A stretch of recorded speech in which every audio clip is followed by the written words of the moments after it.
On Sunday the 23rd of October 1642, England would fall to a point of no return, as the armies of Royalists and Parliamentarians stood opposite each other near Edge Hill and Kineton in southern Warwickshire.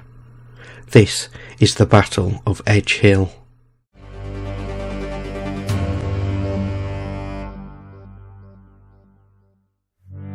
Early in 1642, it became apparent that no agreement over the government of the kingdom was possible between King Charles I and his Parliament.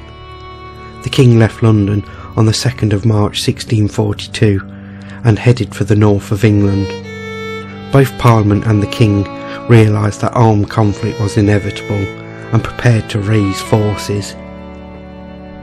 Parliament then enacted a militia ordinance by which it claimed authority over the country's trained bands, while from his temporary capital of York, Charles rejected Parliament's 19 propositions and issued the Commission of Array, which ordered the Lord Lieutenant of each county to raise forces for the King. The King moved swiftly and attempted to seize the port of Kingston upon Hull, where arms and equipment previously collected for the Bishop Wars had been gathered. Parliament also took a hardline approach, and in the siege of Hull, the parliamentarian garrison defied the King's authority and drove his forces away from the city. In early August, the King moved south to Lincoln and Leicester, where he secured the contents of the local armouries.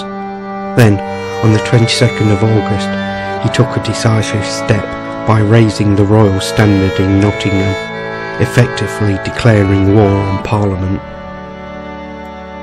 England then became split in its loyalties, with regions declaring for the King or Parliament.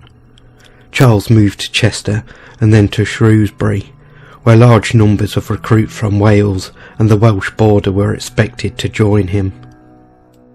Having learned of the King's actions in Nottingham, Parliament dispatched its own army northward, under the Earl of Essex, to confront the King. Essex marched first to Northampton, where he mustered almost 20,000 men. Learning of the King's move westward, Essex then marched north-westwards towards Worcester.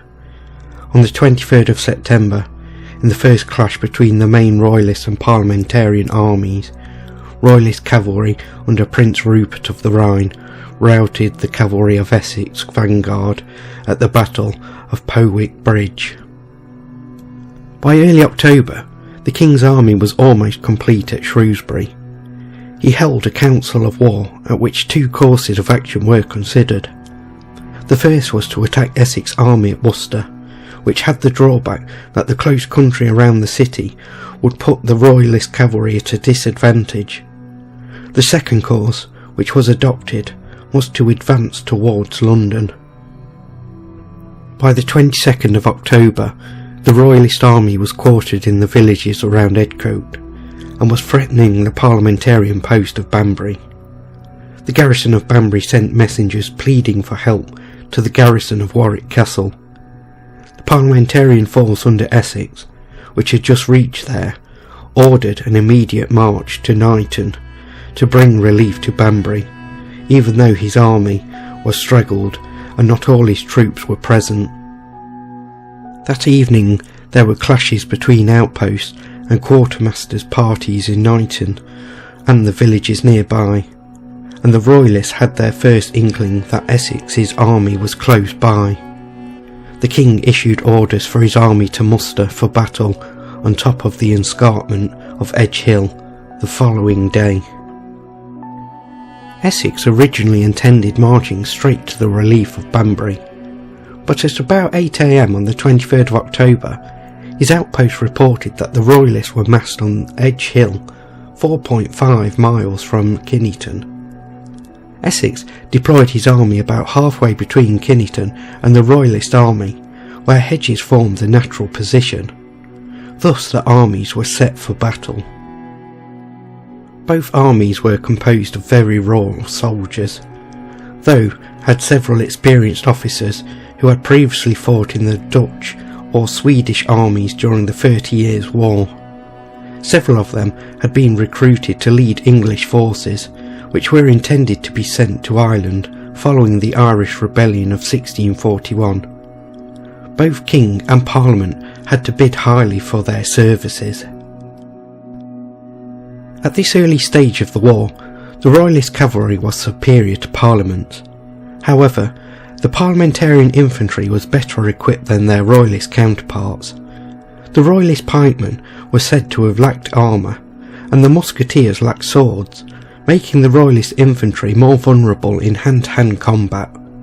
Several hundred of them lacked any sort of weapon, apart from clubs or improvised pole arms. The Royalist right wing of cavalry and dragoons was led by Prince Rupert, with Sir John Byron in support. The King's own lifeguard of horse insisted on joining Rupert's front line, leaving the King with no cavalry reserve under his own command. The centre consisted of 5 tertiaries of infantry. Lieutenant General Patrick Ruthven, who drew up the infantry in checkerboard Swedish formation, which was potentially more effective but also more difficult to control, particularly with inexperienced soldiers. The left wing consisted of horse under Sir Henry Wilmot, with Lord Digby, the King's Secretary of State, in support, and Colonel Arthur Aston's dragoons on his left. The Parliamentarian left wing consisted of a loosely organised cavalry brigade of 20 unregimented troops under Sir James Ramsay, supported by 600 musketeers and several cannon, deployed behind a hedge. In the centre, the infantry brigade of Sir John Meldrum was drawn up on the left of the front line, and Colonel Charles Essex brigade on the right. Sir Thomas Ballard's infantry brigade was deployed behind Meldrum, and the cavalry regiments under Sir William Balfour and Sir Philip Stapleton behind Charles Essex. The presence of these 2 regiments was to be important in the coming battle. A regiment of infantry under Colonel William Fairfax linked the centre to the right wing. The right wing consisted of cavalry under Lord Fielding, posted on some rising ground, with 2 regiments of dragoons in support. Essex showed no signs of wishing to attack. The Royalists began to descend the slope of Edge Hill sometime after midday. Even when they had completed this manoeuvre at about 2 o'clock, the battle did not begin until the sight of the King with his large entourage riding from regiment to encourage his soldiers apparently goaded the Parliamentarians into opening fire. The King's party withdrew out of range and an artillery duel started. The Royalist guns were not effective, as most of them were deployed some way up the slope. From this height, most of their shots plunged harmlessly into the earth. While the bombardment continued, however, the Royalist dragoons advanced on each flank and drove back the Parliamentarian dragoons and musketeers covering their wings of horse. On the right flank, Rupert gave the order to attack. As his charge gathered momentum, a troop of Parliamentarian horse under faithful Fortescue abruptly defected. The rest of Ramsay's brigade gave an ineffectual volley of pistol fire from the saddle before turning to flee. Rupert's and Byron's troopers rapidly overran the Parliamentarian guns and musketeers on his flank and galloped jubilantly in pursuit of Ramsay's men, to the detriment of the infantry. The Royalist infantry also advanced in the centre under Ruthven. Many of the Parliamentarian foot had already run away as their cavalry disappeared, and others fled as the infantry came to close quarters.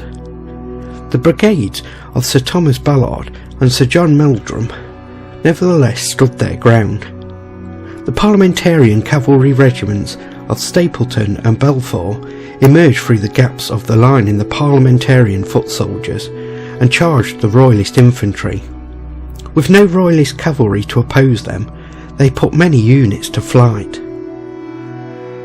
The King had left himself without any proper reserves, and as his centre gave way, He ordered one of his officers to conduct his sons Charles and James to safety, while his infantry rallied. Some of Balfour's men charged so far into the royalist position that they menaced the prince's escort and briefly overran the royalist artillery before withdrawing.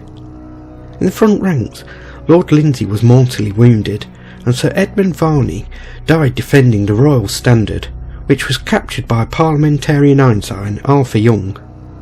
By this time, some of the royalist horse had rallied and were returning from Kineton. Lieutenant Colonel Robert Welsh of Wilmot's horse recaptured the royal standard as it was being taken to the parliamentarian rear as a trophy.